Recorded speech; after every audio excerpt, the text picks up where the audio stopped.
Made possible through support from the Arc Aurora, Arc thrift stores, and developmental pathways. THINK+change talks.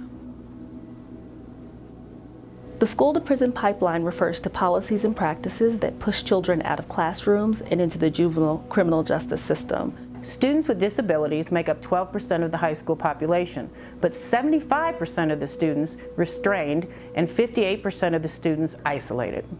In addition, more than 13% of students suspended have been identified as having disabilities.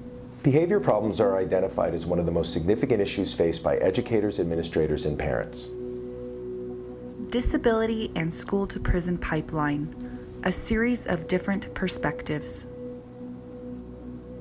My name is Kalina Newsom, and I'm the Director of Education at the Denver Foundation. Some of the work that we do here is focused solely on closing the school or ending the school-to-prison pipeline, in particular Aurora Public Schools, where we've done this work for the last 6 years. When I think back on it, it's really about kids just not knowing how to solve their own problems or to manage their own emotions or how they're responding to trauma. And so how do you begin to sort of shift how you respond to a student's outburst in the classroom? So I think a lot of the work that we do is actually focused on the teacher's response to behavior as opposed to what needs to happen to the student. It's the day-to-day interactions that I think are most important. And what I truly believe is that half the battle to the school-to-prison pipeline is mindsets and dispositions about kids, and in particular kids of color and kids who have special needs. And how are we engaging them? How are we seeing them? And are we putting them in a box? It's important to recognize when your bias is starting to impact your position or impact your own mindset and disposition about a kid or family or whoever you may be interacting with at any given time.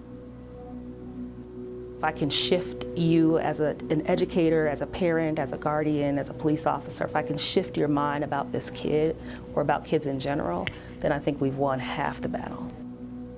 We have the greatest potential to do this here in Denver, just given our legislative policies and things that have happened this year. But I do believe we need to have a deeper level of conversation to have a more broad strategy around kids specifically with disabilities that are impacted by the school-to-prison pipeline, and to address that in particular, because I think our strategies around that haven't necessarily been responsive. So when we talk about responsive classrooms, when we talk about trauma, when we talk about racial equity work, when we talk about culturally responsive teaching, it's oftentimes excluding students with special needs. And I think we need to include those students, not in a way that says, okay, this is a special population of kids that need something different, but this is a special population of students that are very impacted by what's occurring. And we have a responsibility to those kids. How do we help communities of color recognize that your 504 plan and your IEP is actually your best weapon to get the support that you need for your kiddos? So I think the more that we sort of reduce the stigma around it, the better. I think that the most impacted kids are the ones that have disabilities. And our prison system is a money-making machine. And it's sad, it makes me sad that we are perfectly okay with quitting on a kid or a family. To learn more about educational supports for a child, start with that child's school guidance counselor or homeroom teacher. THINK+change talks.